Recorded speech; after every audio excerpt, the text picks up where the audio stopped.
All right, so we're live, or at least we're recording. So this is a very important magazine from 2018 December, right? And we have the PDF here scanned in by somebody. Anyway, so why are we talking about some stupid neighborhood magazine from a place I don't even live in anymore, right? The Bel Air Buzz, December 20. Well, I remember I kept this because there was a hilarious article in here about these hoarding boomers who are passing off their bad hoarding behaviors as some kind of wonderful environmental thing, right? So I was just laughing out loud the first time I read this many years ago. But there's a bonus article we'll also look at. And hey, there's some Instagram videos too in the tab. So we'll take a look at it. But let's do this one first because this was just so hilarious. All right. I'm actually just going to read it on the screen here. It's probably easier so everyone can read along. And again, it's one of these like neighborhood magazines where like every other page is like an advertisement indeed. So I think the scam is just to basically get advertisers, like real estate agents and everybody to advertise, right? Because literally every other page is an advertisement, right? Well, this is surprising. This is the first double page that's not an ad, right? Here's an ad.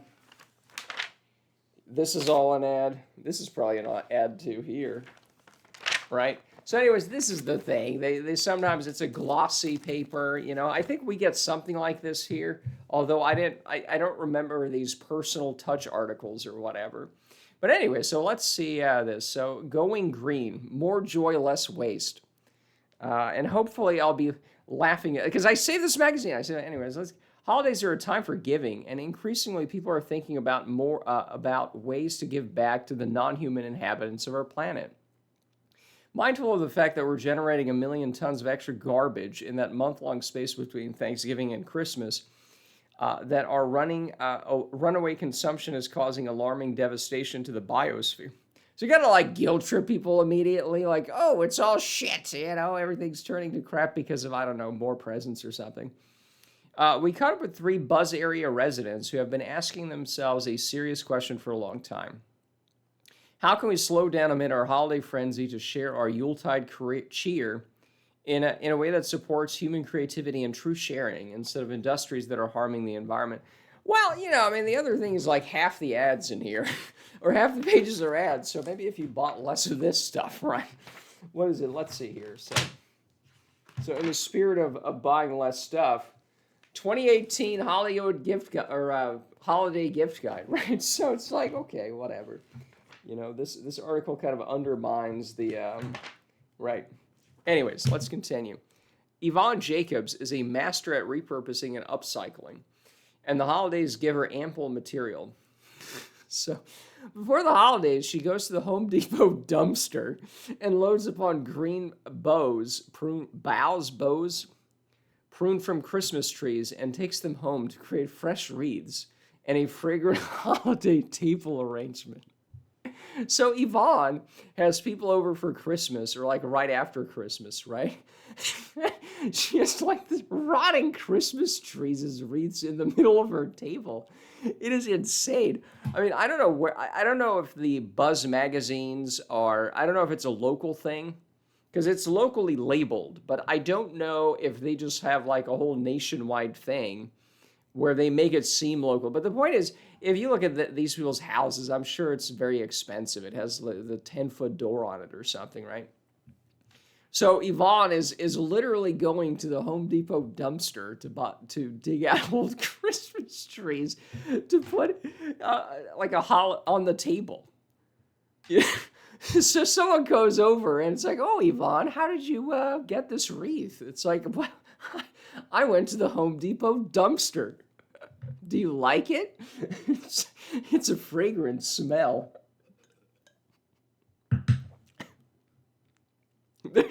There's no need to purchase anything when you're going to the Home Depot dumpster. And on the security cameras, you can see 2 little legs wobbling out of the dumpster, That's Yvonne dumpster diving.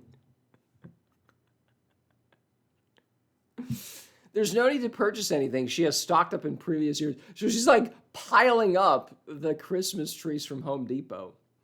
Without fail, her neighbors toss out wreaths and other decorations every year, and Yvonne goes about the neighborhood picking up the wreath frames, artificial berries, ornaments, and ribbons headed for the landfill. So she's like spreading out in the neighborhood.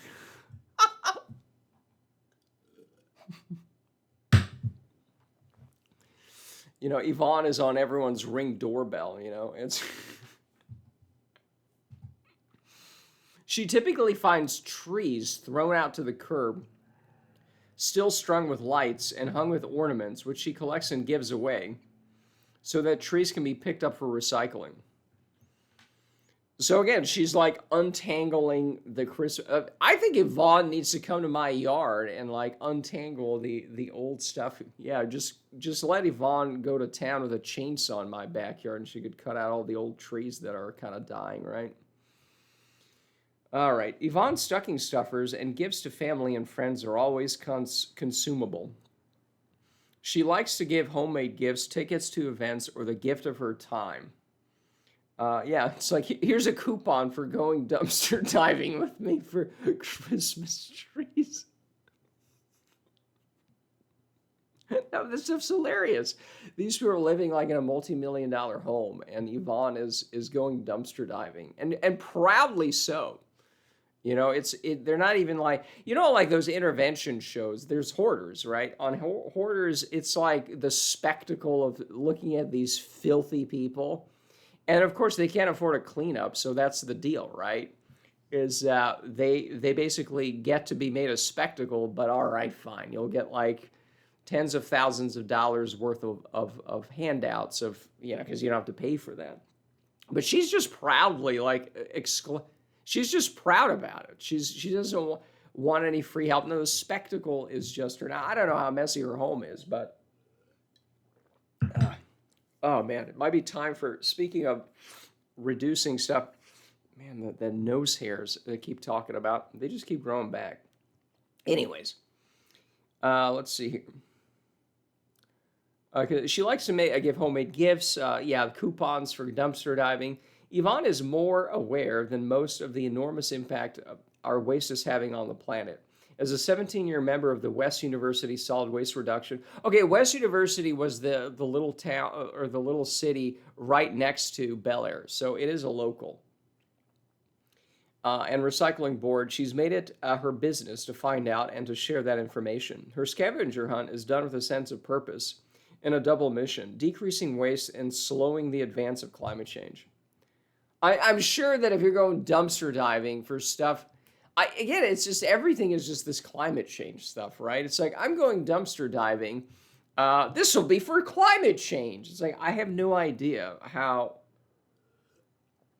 using more decorations, that again, if you didn't use decorations at all, right, it'd be the same climate change, because having one more thing in the landfill is not really, like, I don't see the connection, but it's always got to be climate change, you know?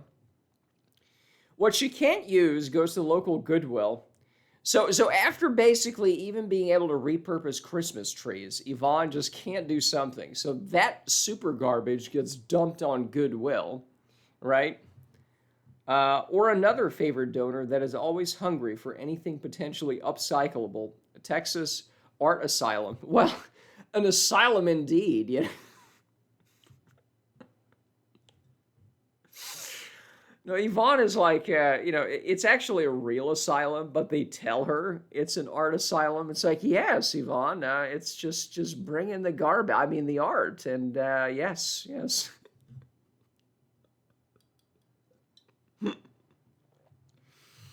Inpatient services for Yvonne, which caters to local artists and teachers. Melted wax from candles. Oh my God. So you have a candle, and then it's like, I have some melted wax. The Salvation Army won't take it. Would you like some melted wax? It's like,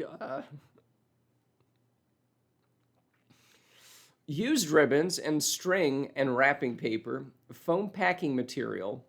So the little peanuts or the little bubble paper, they're fun to squeeze, I guess, you know. It's not even just a spit, no, just random shiny stuff. She has to collect it and just give it to the asylum. They just like throw it out in the normal garbage. And the cycle continues. They ship it off to a dumpster, then she takes it out.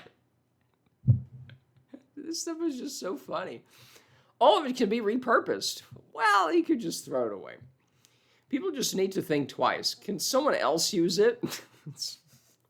Well, but does someone else need it? Like, could they use it? Sure, you could. Right. Can you give it to charity so they can sell it for the benefit of the need? Probably not, Yvonne. No one's buying your melted candle wax that you're pawning off on Goodwill. People need to think beyond their immediate need of getting rid of something. So when it comes to giving, so this is now a new character, Susie. Right. Okay, so this is Yvonne. Yes, it is in fact Yvonne that is pictured here. Well, let's read the Ribbon Redux. Mark and Yvonne Jacobs spread holiday cheer with a creative take on abundance. Upcycling neighbors' castaway adornments. Again, that's when she goes dumpster diving in her own neighborhood. Ribbons and bows from the previous holidays to redecorate their gifts of champagne. Oh, man. It's like...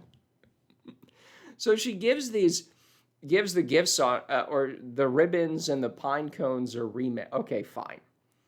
Yeah, but it's like the champagne is probably remade. You know, it's like it's made from bath water. Ugh.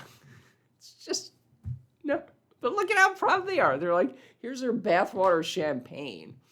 And, you know, we have the ribbons and bows are also repurposed. Anyways, let's talk to these new characters here. Susie Hairston and Charles Parker have always tried to teach their daughter Isabel. Oh, they're recruiting their children into this cult of hoarding. That Christmas is more about the time you spend and the experiences you share than about the stuff you receive. Instead of a pile of gifts under the tree. Now, I would be in favor of that. I'm kind of a minimalist, right? I don't really do Christmas and all that, but it's like, there's still a difference between let's have less stuff and let's collect all the garbage everybody else has and Home Depot has that Goodwill doesn't even want, and like putting it in your own home. That's the difference there. Instead of a pile of gifts under the tree, there would be a treasure hunt. So again, they're dumpster diving too. When she was little, it would be a picture of clues: a door, a piano, a toilet. When she was bigger, the clues were more complex. Okay. But there's no actual toilets? Or, this is not very well described. They become these elaborate solve the crossword puzzle to find the clue kinds of projects that would take half the day. Isabella would make her parents gifts every year, like little coupon books. Oh, little coupon books like Yvonne has for the dumpster diving. Her mother still treasures now that Isabella has flown the nest and gone off to Washington, D.C., where she works as an environmental policy mediator. Katie and David Katz have long been passionate about sustainability, so many on their Hanukkah gift list will be getting products made from recycled. Oh boy, I'm not sure if I want my YouTube channel banned, but about Hanukkah, it's known to be one of those holidays where it's like many days, so they spread out, you know, the days, so all the Jewish kids get like some shitty present every day instead of having like one big Christmas day. So Katie and David are like busy giving everybody like melted candles and stuff, you know, upcycled. So it's like take Hanukkah and like make it worse. Spread out crappy presents over 8 days, and it's Yvonne's melted candles or something. Concerned about the 8 billion tons of plastics pouring into the world's oceans every year. Yeah, I heard there's a big giant garbage dump in the ocean. It's called Puerto Rico. David has invented a pair of sports socks that are made from recycled bottles and is trying to raise money to fund the first full run of socks. Wow. You know what? I don't remember reading this. Let me Google this real quick. So it's David Katz. Okay. Oh, and you know where there's the pants in the relationship when the woman's name comes first. But anyways, so David Katz, recycled bottle socks. Wow. David Katz recycled bottle socks. Right. Houston-based company Swaggr makes socks out of recycled. Oh, this is the gift that keeps giving. It's very upcycled that way. This news article. Wow, I genuinely don't remember reading this. This is news to me. So let's meet. Discover Boise Center. You know what? We're gonna mute this. We're gonna let this run because I forgot that I'm on a. Well, I didn't forget. We're on a browser that doesn't. I'll have to. Doesn't matter. This is a real thing. Now, what year? Oh, skip ad. Okay, fine. You know, our next guests are young entrepreneurs based right here in Houston who wanted to start a business that really makes a difference. Please welcome David and Katie Katz, founders of Please Swaggr, welcome a them. company that makes socks out of recycled plastic bottles. Yes, you heard me correctly. Disgusting. And I can't wait to, first of all, welcome you here, but say, how you do that? I mean, these don't feel like plastic. They're nice and soft and fluffy. Right, they really so are. seriously, Right. Well, what? What is she doing? No, let's see this nonsense again. What is she? First of all, welcome you here, but say, how you do that? What is she going for here? I mean, these don't feel like plastic. They're nice and soft and Right, fluffy. they really so are. seriously, Well, what? that's what everybody asks us because they don't believe it either. So basically, the bottles are cleaned, they're shredded into flakes, turned into little pellets.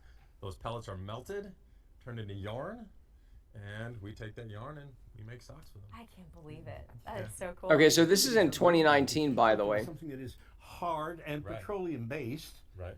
to something that is soft and pliable Right. that folks might really want to have around And their right, feet. yeah, and right now we're kind of getting I an don't idea know. behind the scenes of actually how you did that. Whose idea was this?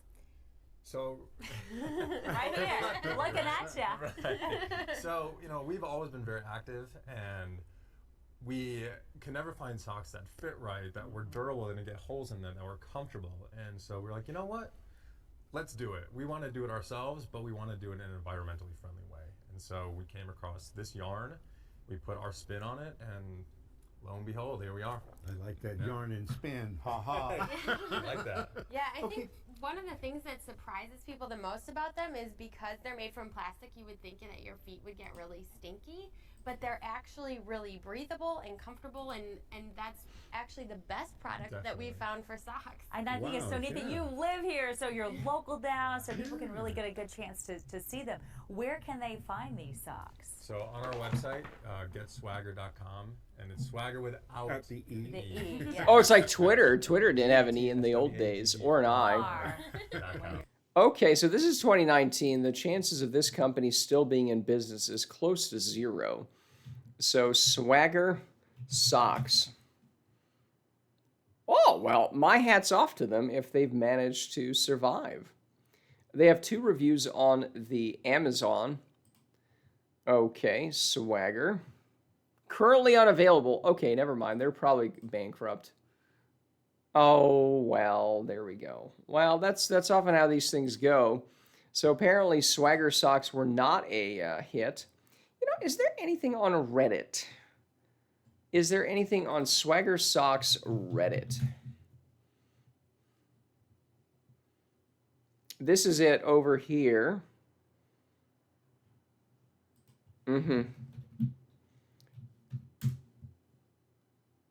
Oh, look at that. Here's some, okay, let's see here. I got excited when I saw a tweet about Swaggr.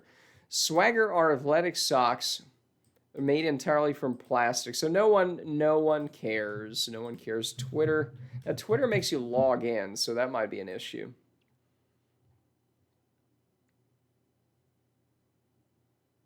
All right.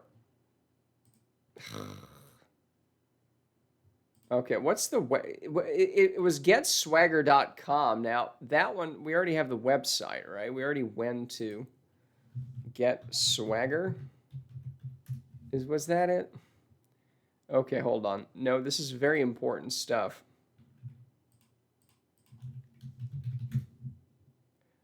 No, they had swaggr. You know what? Let's go to archive.org because they got the full domain. All right. Let's type it in. Beep boop. This is so much. What swaggr? How? Look at that. Maybe it's not. Maybe it's another shop that went out of business. No, I'm certain it was Get Swaggr, right? That's what they said, right? Getswaggr.com, and it's Swaggr. Okay, so this might be the totally wrong thing. All right, new tab to the right. Type in Get Swaggr. There we go. Wow, this is taking forever. I know archive.org was down forever. I don't know why a sock company would have seals on it. Socks from recycled bottles. There we go. This is it. Service unavailable, 2018. Okay, so they did get the real. All right, 2021. Let's go to 2020. Forbidden error. So in 2018, it wasn't working. And okay, this is the full shop here. All right, we got it. This is taking forever.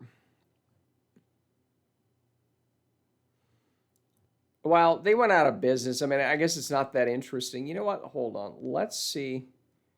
Instagram. Oh, Instagram makes you log in as well. Well, we're going to have to figure this out for next time. Right. Yeah, unless you go to a specific link, which we'll get to soon, they make you log in too. So that's fine. That's fine. That's fine. Well, whatever. So basically, let's get back to the article. So basically, the business went out of business. I just wanted to see what the cost of these socks were. You know, Shop Swaggr. Made from 91%, so it's 91% plastic. Now, I can imagine how unbreathable that would be, but maybe they figured it out. So we'll get back to that. Who cares? Let's see here. So they also have begun to see the season and the process of teaching their 7-year-old son, Avi, about gift giving as a powerful opportunity to teach him about the gratitude and empathy. A couple of years ago, if I were to say, what do you think Grandma would like for the holidays? He would say, Transformer toys. So Grandma would like Transformer toys, yeah. Theory of mind, underdeveloped for sure. So we would have conversation about what he liked versus what other people liked, and then how to think about what might make that person happy. Now he gets excited after he's been involved to give to other people. It just means so much more. Well, I think that's just basic theory of mind, that children cannot separate themselves from other people. So a 3-pack cost $30. Now, the socks that I have cost about the same, and they last about a year. We've done a whole video on that, so maybe that's why I'm fascinated by socks. Who knows? But these didn't work out. These Swaggr socks did not work out, and that's just what it is. Why they have a seal? Oh, is it for like, oh, the seals are in the ocean, and now they're not being killed by all the plastic or something? I don't know. It looks like a sock, like seals kind of have that shape. I don't know. It looks like a sock, and you're not killing seals, so I guess. Anyways, I think that's the whole article. Now, if this was it, this would be hilarious. Again, these are people like recycling garbage, okay? And they live in a pretty. The Westview was always a more expensive place than Bel Air, okay? It was always a little more upscale. But anyway, so basically, the millionaire next door is like dumpster diving. It's a real pathology. But what's my point? So now, so you have a whole magazine here, right? And I was flipping through it, and I found something very interesting on page 8. So if we scroll up, we'll find another interesting article. And this was about a sacred silence. Now, I like silence because, here we go. This is what we were experiencing yesterday. Nice segue, right? Control F5. Hopefully it doesn't make you log in. Now, I've actually reduced the desktop audio, so you're not hearing it as loud as I am, but here we go. So, all day yesterday, and for hours, starting at 8:30, it was just the loudest leaf blowers out here. I think the city, not city thing is working on that for some reason. Today, it's wood chipper day. So, with earbuds and, white noise apps, it's not that horrible. It's a lot worse, what comes across. But what is this? It's just, it never ceases to surprise me as to how awful and how noisy this place is. There's always something.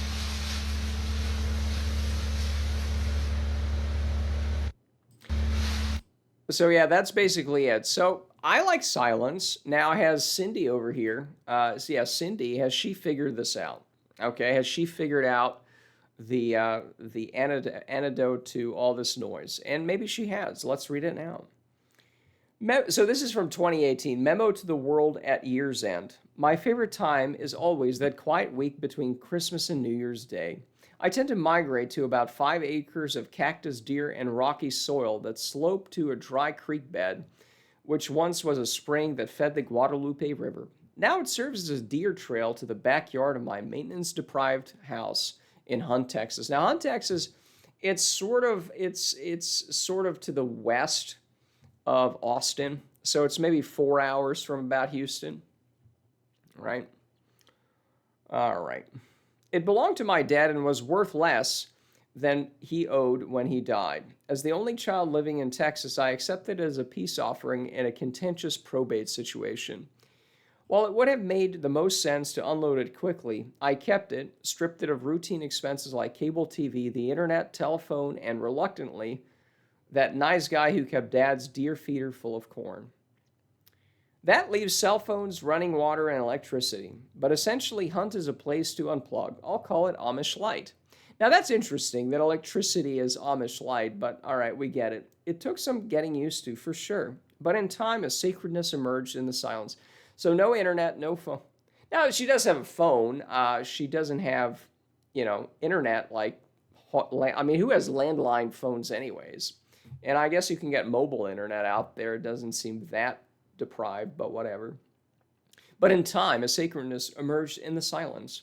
When I invite people there for the first time, I sense their hesitation.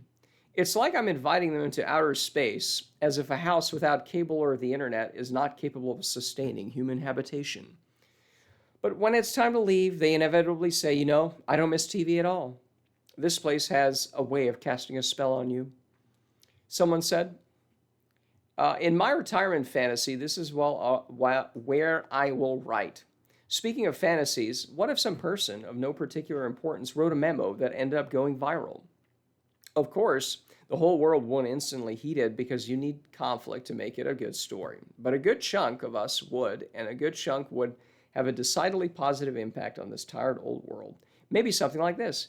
Okay, everyone, listen up. Let's all agree that for 1 week, let's say between December 25 and January 1st, we remove all unnatural noise. Well, maybe we could do like the whole year, but a 1 week would be a good start. No TV, no planes or cars. You can ride a bike if you'd like. Talking is allowed, but less of it is encouraged. As listening increases in silence. Singing, violins, harps, flutes, chimes, well, not the outdoor ones, and any musical instruments that doesn't have to be plugged in are encouraged. Electricity is allowed otherwise. Okay, well, that's good. When it comes to music, the lack of simplification will encourage smaller, more intimate gatherings, perhaps of a circular nature. Oh, like a fire. Yeah, okay. Like outside in a campfire. Hospitals may stay open and emergency vehicles can operate. Well, thank you, General Secretary Cindy. But sirens won't be needed because there won't be traffic. Oh, right, because then they can go, right, okay. This will be quite an adjustment for our overstimulated minds and body impulses. Some of us will immediately feel like climbing the walls, while others will have a wave of inner rebellion at times, then feel it subside as the body adjusts and detoxifies. The other thing I would put on the back burner is the clock.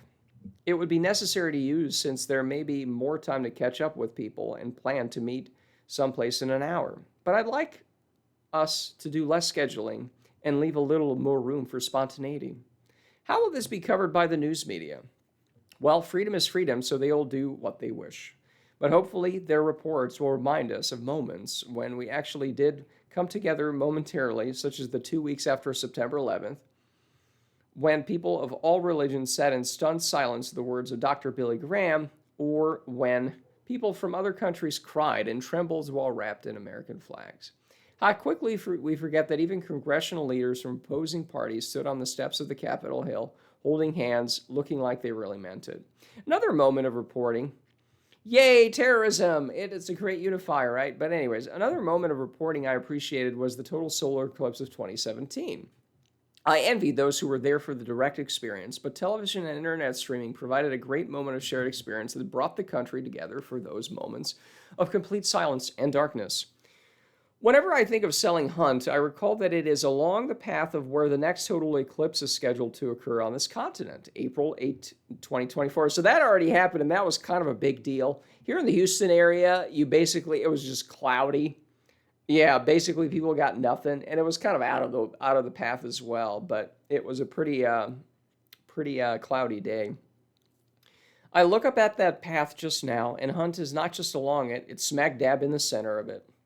Funny how nowhere can suddenly look like somewhere if you're paying attention beyond the noise. My unborn grandson will be 6 by then, God willing. He's scheduled to arrive in the middle of my favorite time of year on December 20th. Well, how fitting, because that's going to be quiet, children being born.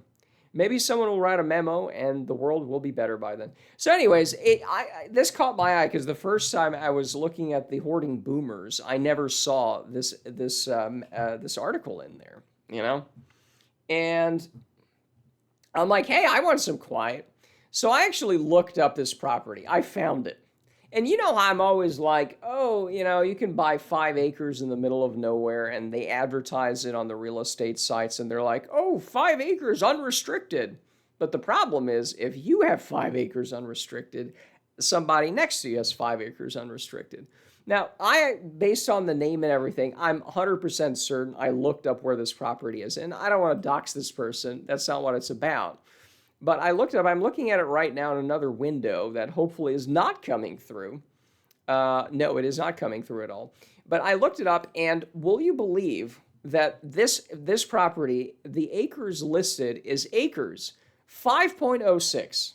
So this is literally that property where people are like, you know, it's 5 acres unrestricted. It's like, yeah, but 5 acres unrestricted in this case means the next door neighbor. Did we get it? Yes, here we go. I have the street view open. The closest house is across the street. That is 200 feet. Okay. The next closest house is still across the street. It's about 382 feet. The next one is 462, the next door neighbor, I guess. And the other one is about 600 feet. So there's still plenty of houses nearby. And I would say, you know what? Let me do this real quick. Yeah, I'm gonna have to narrate this because again, I don't really. It's everyone's seen stuff like this. It's not a big deal. I would say within 700 feet, probably 1, 2, 3, 4, 5, 6, 7 houses. It's part of like there's like a bigger road and there's like a little cul-de-sac thing. It's 5 acres and everybody has about the same, and everybody has a little ranch house or something like that. And, you know, it's charming, maybe a little better than what we got here because there's less people. But again, what do you do about the fact that, all right, let's move out here? It's also not that cheap compared to here because now it is a big house.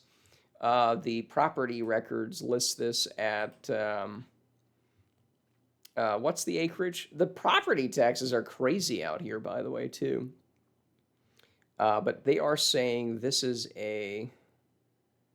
how many square feet is the house? It's not like a small little cabin, by the way. It's like a real serious. Where did I see the? I thought I saw 2,700 square feet. All right, so there we go. Let's look at Zillow. I think they have they don't have any estimates on how big this house. Where did I see that it was 2,700? Nonetheless, it's listed as property taxes. The home site value. The improvement, the house is 300, over 300. The total is, the taxable thing is 400,000. You know, and it's like, wow, that's property. Oh, here we go. Property. I'm not sure where I saw that, so I don't even know if that's correct. View map. print it? Right. Uh-huh. Oh, maybe go back? Let me see. I'm going to have to describe this. I'm not sure where I saw it. Look, the house is kind of big. We only see the back thing there, but it doesn't really matter. The house is big enough because if it was a small house, the county would just say, all right, it's a small shack. It's not worth anything. But it's a big house. It's a big house. I also saw it from the street view thing because it is a public street. And it's a pretty sizable house, right? It's a sizable house. Now, okay, whatever, right? But even here, it's like, okay, it's a house.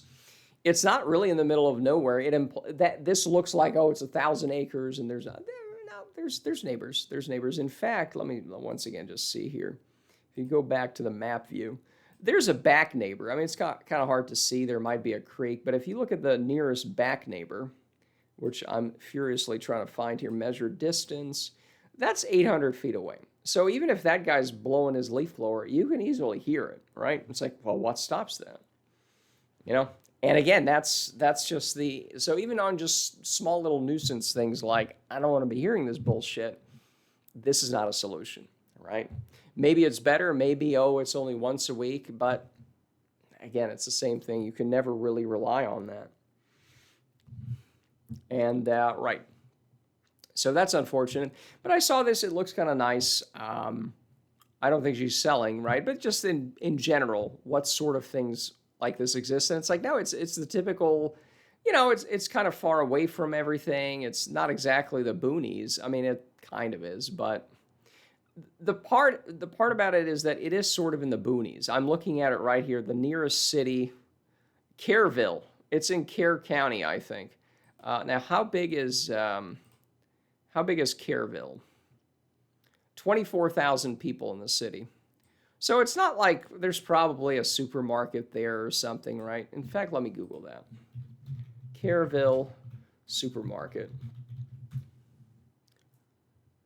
There is an HEB there. Okay, so yeah, there's an HEB there. All right, fine. Now, the other thing is, I'm thinking, you could grow your own food. I mean, maybe not like crops, but you could have like a cow out there. I eat a lot of meat now, right?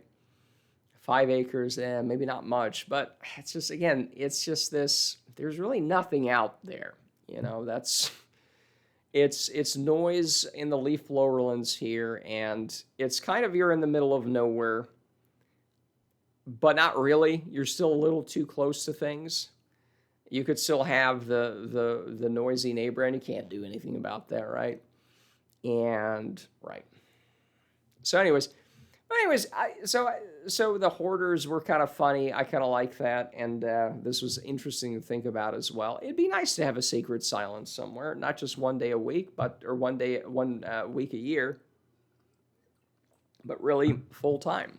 That we don't have these annoying noises that really serve no purpose except to annoy me. But anyways, I think that's it for now, and yeah, that's it.